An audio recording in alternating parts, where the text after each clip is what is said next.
Welcome to the deep dive. Uh-huh. Today, we're going to look at Austin Kleon's Steal Like an Artist. Not just look, really, we're diving deep. Right. Trying to pull out those core ideas about creativity, stuff that works for, well, pretty much anyone, right? Not just capital A artists. Exactly.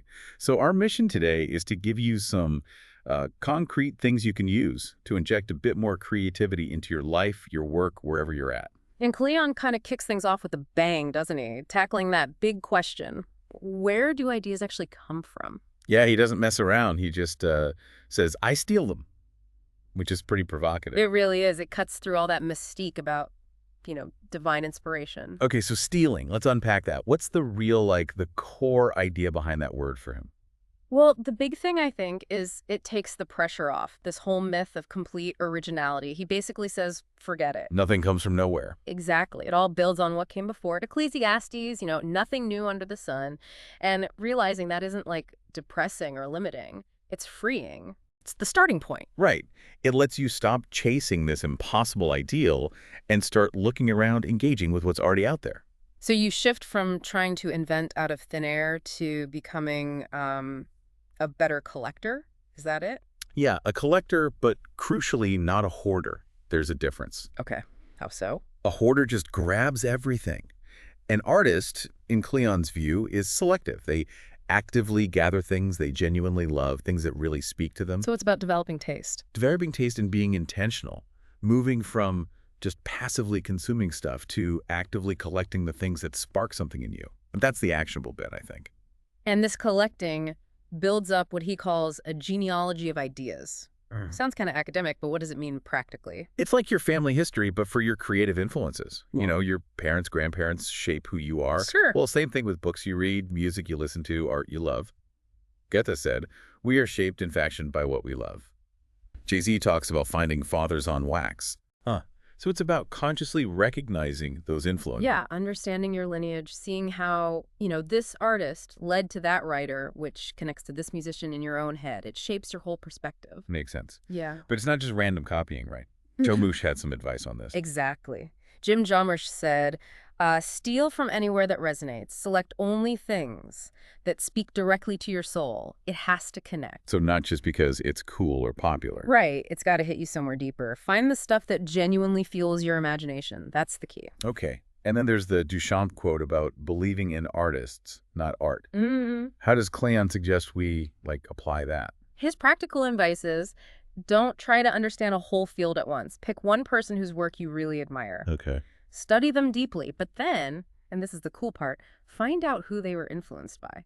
Maybe pick 3 of their key influences and study them too. So you build a kind of influence tree. Exactly. A tree. You go deeper into the roots of the ideas, not just skimming the surface. It's like designing your own personal masterclass, guided by the people you admire.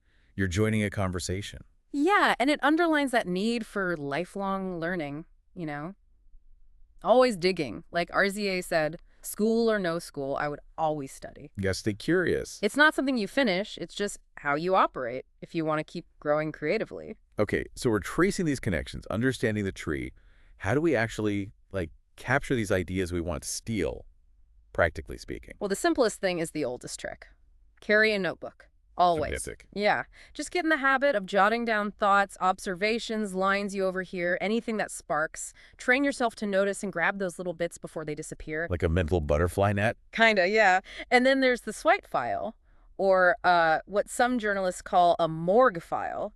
Okay, what's the actionable step there? How do you start one? Just create a place, could be a physical folder, a digital one, whatever works, where you stash anything you find interesting or inspiring. An image, a phrase, a cool design, a clever bit of code. And then, when you're stuck or just need a spark, you go back to it. It's your personal wellspring of ideas ready to be remixed. You build your own inspiration library. Okay, that makes sense. So we've got the raw material, but then there's actually doing something, which leads to principle 2. Don't wait until you know who you are to get started. Oof, that hits home. Yeah, this one tackles that paralysis, right? That feeling of, I'm not ready, I don't know what I'm doing. Imposter syndrome, basically. We've all been there. Totally. And Kleon's just like, yeah, none of us know.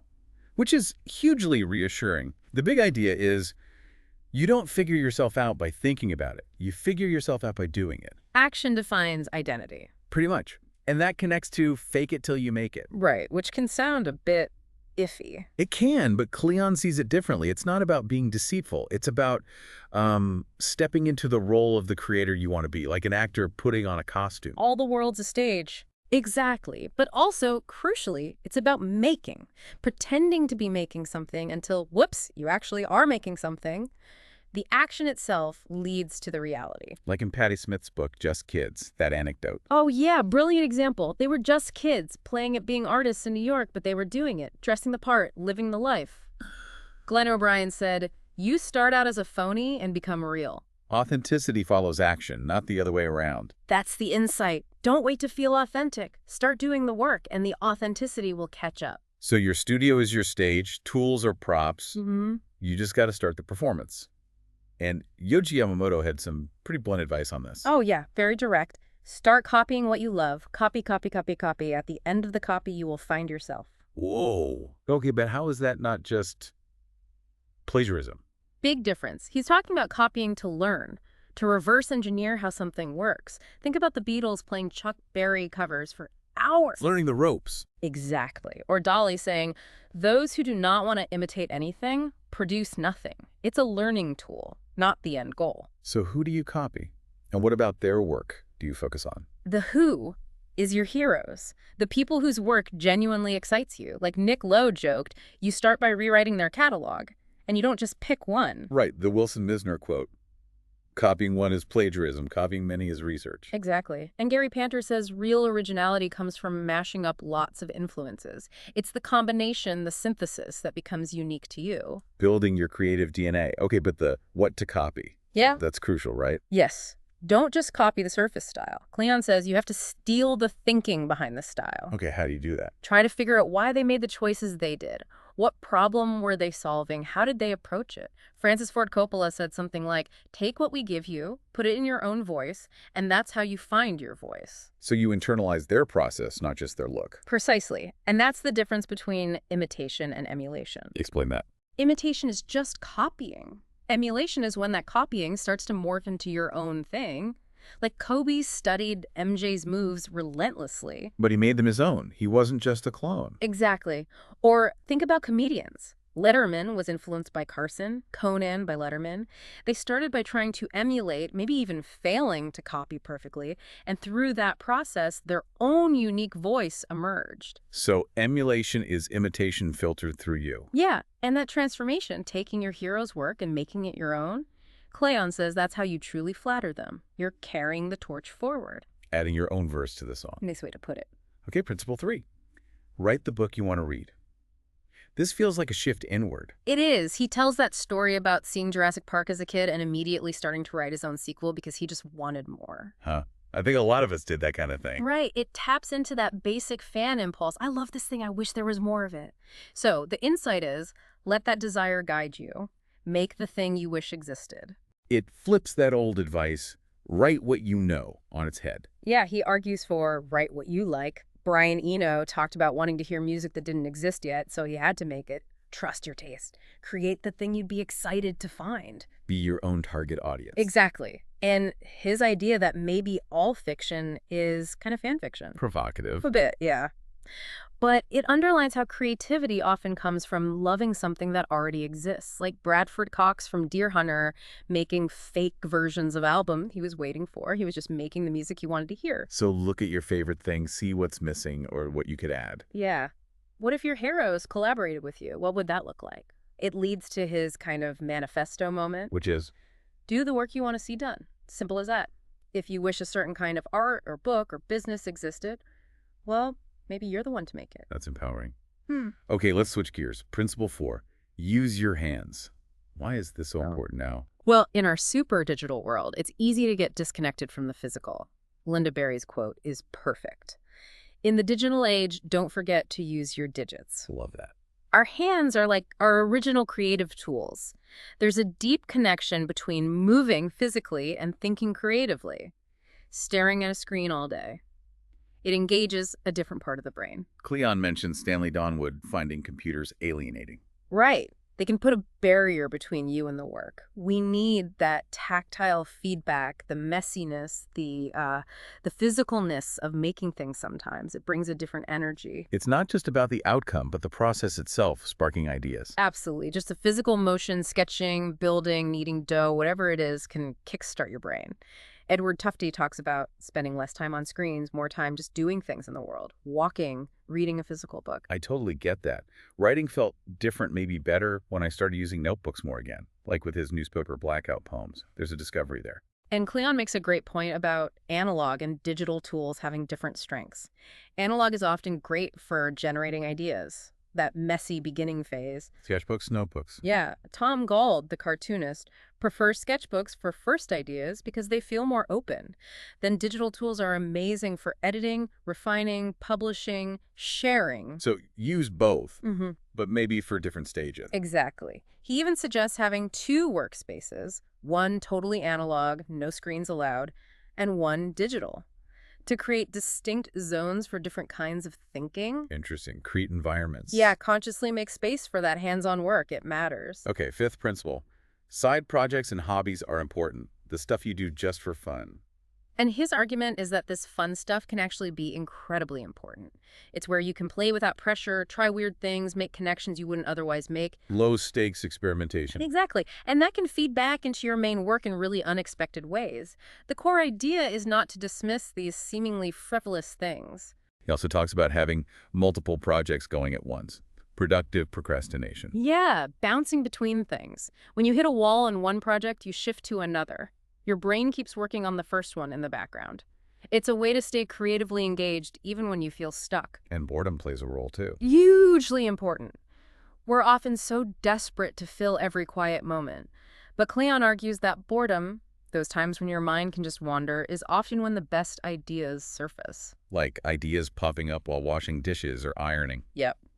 Mara Kalman said, "Avoiding work is the way to focus my mind." It sounds contradictory, but it's about letting your subconscious do some heavy lifting. So embrace a bit of boredom. Don't just shut down your different interests either. Let them talk to each other. Right, don't silo your passions. Kleon found going back to music helped his writing. Stephen Tomlinson talks about letting your different loves interact. See what happens when your interest in, I don't know, gardening bumps up against your web design project. Unexpected connections. That's where unique insights often come from. And a hobby, importantly, is something you do just for the love of it. No pressure to make money from it or get famous. Just pure enjoyment. Yeah, that intrinsic motivation is really powerful and rejuvenating. It can feed everything else. Okay, number 6. This feels central. The secret. Do good work and share it with people. Sounds simple. Deceptively simple, maybe. First, he points out that school is artificial. You have a captive audience. Right. The real world doesn't automatically care. Exactly. As Stephen Pressfield said, people aren't mean, they're just busy. So the insight is you can't just make stuff in isolation and expect anyone to notice. You have to put it out there. But isn't it good to be unknown at first? To have space to suck without everyone watching? Oh, definitely. That obscurity is golden. It's freedom to experiment, to learn, to fail privately. But then once you're doing work you feel is decent, the secret has 2 parts. Okay. 1, do good work. No shortcuts, that takes effort. 2, share it with people. And now, thanks to the internet, the sharing part is easier than ever. And his secret of the internet is? Find something you genuinely wonder at, something you're obsessed with, and then just invite other people to wonder with you. Share your passion authentically. Yes. Don't pretend to be a magician guarding secrets. Think Bob Ross, Martha Stewart. They built huge followings by showing their process, sharing their tips. People love that generosity. So find what excites you and share that excitement. And sharing your process online does more than just promote. It can help you refine your ideas, get feedback, find your people. Build community. Right. Learn some basic web stuff, connect with others who share your interests. It keeps you accountable, too, in a way. What should you share? Like everything. No, he advises sharing little glimpses, bits of your process, useful things you've learned, cool stuff you found. Offer value. And remember, you control what you share. Harry Dakin said, good ideas need to be pushed on people anyway. Huh. So don't worry too much about theft, worry about obscurity. Pretty much, get over the fear and share. All right. Principle 7. Geography is no longer our master. Fast. This is huge now. Totally. Kleon talks about how his mentors and peers were mostly online, not local. It means you can connect with the world you want to be part of from basically anywhere. The internet collapses distance. In a huge way, it democratizes access to community, to knowledge, so if you feel stuck somewhere geographically, you can still build your world online. Surround yourself with inspiring things, books, online connections. Like the Beach Boys in my room. Create your sanctuary. Exactly. Create your own little pocket universe. Find that stillness Kafka talked about, where the world can offer itself to you, even if it's just a corner in a coffee shop or on the bus. Find pockets of solitude. But place does still matter to some extent, right? Getting out of your comfort zone. Oh, for sure. Jonah Lehrer's idea about distance and difference being a tonic for creativity, getting out of your familiar routine, seeing new places, that definitely shakes things up in a good way. Makes your brain work differently. Right, and Kleon mentions practical things too, like maybe bad weather keeps you inside working more, or the value of living near interesting people, not just in your field and good food. Don't underestimate good food. Fuel for the brain. And those online connections you build, they stick with you even if you move. So it's about using both your physical space and the digital world strategically. Makes sense. Yeah. Number 8. Be nice. The world is a small town. Sounds like basic manners, but why is it a creative principle? Because online, everything is connected and word gets around fast. If you're a jerk online, people will know. Kindness isn't just nice, it's like smart strategy in a networked world. So ignore the haters, basically. Pretty much, don't feed the trolls, and actively be generous and kind to make actual friends and connections. Vonnegut's rule, you've got to be kind. Simple. And Questlove's advice about surrounding yourself with people you can learn from. Yeah, curate your connections. Garbage in, garbage out applies to your online community too. Follow smart, interesting, kind people. Harold Ramis said find the most talented person and stand next to them. And if you're the most talented person, Find a new room. Keep challenging yourself. good advice. He also says, don't get sucked into arguing online. Channel that energy. Yeah, use that anger or frustration to fuel your work, not flame wars. Henry Rollins style. Or like Andre Torres said about software. Complain by making better software. Turn critique into creation. And don't chase validation through fan mail. Right. Instead, write public fan letters, blog posts, appreciating someone's work, dedicate something to a hero, show appreciation outwards. Remember, Hugh MacLeod, the best way to get approval is to not need it. Focus on internal validation, which is hard because creative work often takes time to be recognized. Exactly. Like that Craig Damrower quote, modern art, I could do that plus, yeah, but you didn't. You have to be okay with not everyone getting it right away. How do you cope with the inevitable criticism or silence? Keep a praise file. Literally, collect the good feedback, the compliments, the wins. Look at it when you're feeling down. It's a concrete reminder that someone, somewhere, connected with your work. I like that. Okay, number 9 feels like the opposite of the rock star myth. Be boring. It's the only way to get work done. Totally busts that myth of the chaotic genius. He leans on Flaubert. Be regular and orderly in your life so that you may be violent and original in your work. So stability enables creativity. That's the idea. Creativity takes energy. Don't waste it on unnecessary drama or being disorganized. Take care of yourself. Sleep. Eat well. Exercise. Patti Smith apparently told young artists to go to the dentist.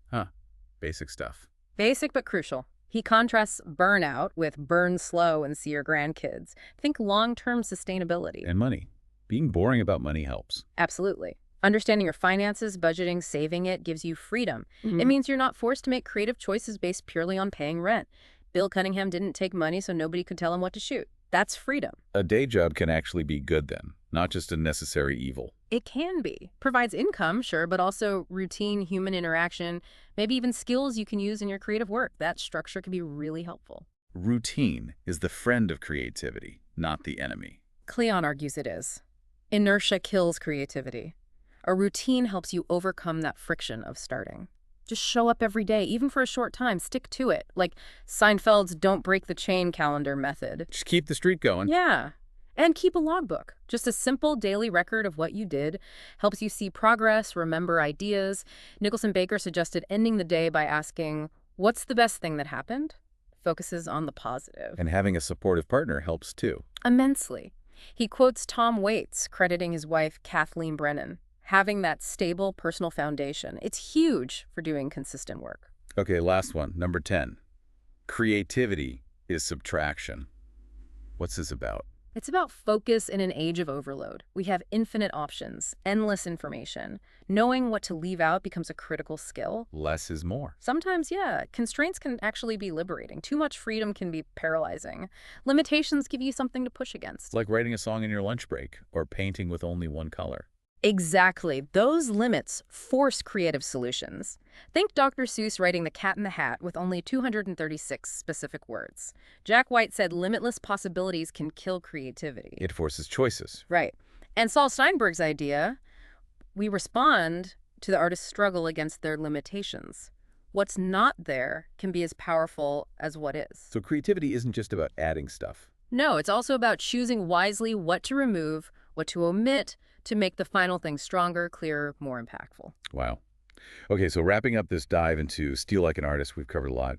Embracing influence, starting messy, making what you love. Using your hands, valuing hobbies, the absolute necessity of sharing your work, finding your tribe online or off, being kind. The surprising power of being boring and having a routine. And finally, this idea of creativity as subtraction. Yeah, a ton of actionable stuff, which leads us to maybe a final thought for you listening. Go on. Think about your own creative process right now. What could you maybe intentionally subtract? What could you leave out, a tool, an expectation, a habit, to make space for something better or different to emerge? Ooh, interesting challenge. Subtract to add. Kinda, yeah. And if you want more, the book has a great what now list. Take a walk, start that swipe file, go to the library, and a fantastic reading list, too. People like Linda Berry, Hugh MacLeod, and Lamont. Lots to explore. And remember his closing thought, right? Oh, yeah, the best part. Feel free to take what you can use and leave the rest. There are no rules. Perfect way to end. It's your journey. Exactly. Find what works for you.